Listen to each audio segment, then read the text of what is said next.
ಇನ್ನು ಡಿಕೆ ಸಂಪುಟ ಸೇರುವಂತಹ ಒಂದು ಇಚ್ಛೆ ಇಂಗಿತದಲ್ಲಿರುವಂತಹ ಖಾದರ್ ಈಗ ಆರೋಗ್ಯ ಇಲಾಖೆ ಮೇಲೆ ಕಣ್ಣಿಟ್ಟಿದ್ದಾರೆ ಎನ್ನುವಂಥದ್ದು. ಈಗ ನಾಳೆ ಡಿಕೆ ಶಿವಕುಮಾರ್ ಅವರ ಜೊತೆಗೆ ಯಾರೆಲ್ಲ ಸಚಿವರಾಗಿ ಪ್ರಮಾಣ ವಚನವನ್ನು ಸ್ವೀಕರಿಸುತ್ತಾರೆ ಎನ್ನುವಂತಹ ಕುತೂಹಲ ಇದೆ. ಒಂದು ಪಟ್ಟಿ ಸಿದ್ಧ ಆಗ್ತಾ ಇದೆ. ಹೈಕಮಾಂಡ್ ನಾಯಕರು ಸಭೆ ಮೇಲೆ ಸಭೆ ನಡೆಸ್ತಾ ಇದ್ದಾರೆ. ಈ ಮಧ್ಯೆ ಸಚಿವ ಸಂಪುಟಕ್ಕೆ ಸೇರ್ಪಡೆಯಾಗುವುದಷ್ಟೇ ಅಲ್ಲ, ಯಾವ ಪೋರ್ಟ್ಫೋಲಿಯೋ ಸಿಗುತ್ತೆ ಅನ್ನೋದರ ಮೇಲೆ ಕೂಡ ಸಚಿವಾಕಾಂಕ್ಷಿಗಳು ಕಣ್ಣಿಟ್ಟಿದ್ದಾರೆ. ಖಾದರ್ ಕಣ್ಣಿರೋದು ಆರೋಗ್ಯ ಇಲಾಖೆ ಮೇಲೆ. ಇನ್ನು ಇವತ್ತು ಸಂಜೆಯೊಳಗೆ ಅಂತಿಮ ಪಟ್ಟಿ ಬರುತ್ತೆ ಅಂತ ಮಾಜಿ ಸಚಿವ ಕೆಜೆ ಜಾರ್ಜ್ ದೆಹಲಿಯಲ್ಲಿ ಮಾತನಾಡಿದ್ದಾರೆ.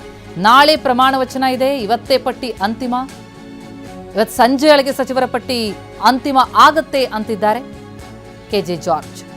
ದೆಹಲಿಯಲ್ಲಿರುವಂತಹ ಮಾಜಿ ಸಚಿವ ಕೆಜೆ ಜಾರ್ಜ್ ಹೇಳಿಕೆ ಇದು. ಸಂಜೆಯೊಳಗೆ ಪಟ್ಟಿ ಸಿದ್ಧ ಆಗುವಂತಹ ಸಾಧ್ಯತೆಗಳನ್ನು ಅವರು ಹೇಳ್ತಾ ಇದ್ದಾರೆ. ನಾಳೆ ಪ್ರಮಾಣ ವಚನ ಇರೋದ್ರಿಂದಾಗಿ ಇವತ್ತೇ ಪಟ್ಟಿ ಸಿದ್ಧ ಆಗುತ್ತೆ. ಅಂದರೆ ಒಂದು ಹಂತದಲ್ಲಿ ಅವರೊಟ್ಟಿಗೆ 10 ರಿಂದ 12 ಜನ ಸಚಿವರುಗಳು ಪ್ರಮಾಣ ವಚನವನ್ನು ಸ್ವೀಕರಿಸ್ತಾರೆ ಅನ್ನುವಂಥ ಮಾಹಿತಿಗಳಲ್ಲಿ ಲಭ್ಯ ಆಗ್ತಾ ಇದ್ದು, ಯಾರವರು ಪಟ್ಟಿ ಸಿದ್ಧ ಆಗುತ್ತಾ ಅಂತ ನೋಡ್ತಾ ಹೋದ್ರೆ ಸಂಜೆಯೊಳಗೆ ಅಂತಿದ್ದಾರೆ K J George. Today they are meeting, I think they are meeting today. Where? That I don't know. They are meeting today, it will be finalized today. I think so, I command that. Because tomorrow is the swearing ceremony. Okay.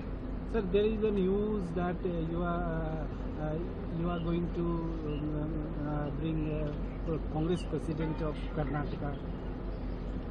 See, whatever High Command says, I am a worker of Congress party. Whatever High Command take a decision, I will obey. Yeah, today they are meeting, I think they are meeting today. Where? That I don't know. They are meeting today. Yes, ಇನ್ನು speaker ಆಗಿದ್ದ U T Khader ಈಗ D K ಸಂಪುಟ ಸೇರ್ಪಡೆಯಾಗುವಂತಹ ಭರವಸೆಯಲ್ಲಿದ್ದಾರೆ. ಆರೋಗ್ಯ ಇಲಾಖೆ ಸಚಿವ ಸ್ಥಾನದ ಮೇಲೆ Khader ಕಣ್ಣಿಟ್ಟಿದ್ದಾರೆ. ಟಿವಿ9ಗೆ UT Khader ಆಪ್ತ ವಲಯದಿಂದ ಸಿಗ್ತಾ ಇರುವಂತಹ ಮಾಹಿತಿ ಇದು.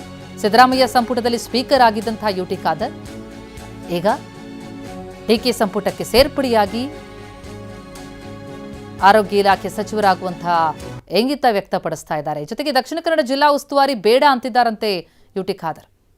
ಉಡುಪಿ ಜಿಲ್ಲಾ ಉಸ್ತುವಾರಿ ಸಚಿವ ಸ್ಥಾನಕ್ಕೆ ಖಾದರ್ ಪಟ್ಟು ಹಿಡಿದಿದ್ದಾರೆ. ಸಿದ್ದರಾಮಯ್ಯ ಅವರ ಅಧಿಕಾರಾವಧಿಯಲ್ಲಿ ಸ್ಪೀಕರ್ ಸ್ಥಾನವನ್ನು ಅಲಂಕರಿಸಿದ್ರು. ಹಾಗಾಗಿ ಈ ಬಾರಿ ಅವರಿಗೆ ಮಿನಿಸ್ಟ್ರಿ ಫಿಕ್ಸ್ ಅಂತ ಹೇಳಲಾಗ್ತಾ ಇದೆ. ಹಾಗಿದ್ರೆ ಯಾವ ಪೋರ್ಟ್ಫೋಲಿಯೋ ಅಂತ ನೋಡ್ತಾ ಹೋದರೆ ಆರೋಗ್ಯ ಸಚಿವರಾಗುವಂಥ ಇಂಗಿತವನ್ನು ವ್ಯಕ್ತಪಡಿಸಿದ್ದಾರೆ. ಜೊತೆಗೆ ದಕ್ಷಿಣ ಕನ್ನಡ ಜಿಲ್ಲಾ ಉಸ್ತುವಾರಿ ಬೇಡ, ಉಡುಪಿ ಜಿಲ್ಲಾ ಉಸ್ತುವಾರಿ ಸಚಿವ ಸ್ಥಾನ ಪಟ್ಟು ಹಿಡಿದಿದ್ದಾರೆ ಖಾದರ್ ಅನ್ನೋದು ಮಾಹಿತಿಗಳ ಲಭ್ಯ ಆಗ್ತಾ ಇದೆ. ಒಟ್ಟಾರೆ ಇದೆಲ್ಲದಕ್ಕೂ ಸಂಬಂಧಪಟ್ಟಂತೆ ಒಂದು ಸ್ಪಷ್ಟವಾದಂತಹ ಚಿತ್ರಣ, ಪಟ್ಟಿ ಎಲ್ಲವೂ ಕೂಡ ಸಂಜೆಯೊಳಗೆ ಸಿದ್ಧ ಆಗೋ ಸಾಧ್ಯತೆ.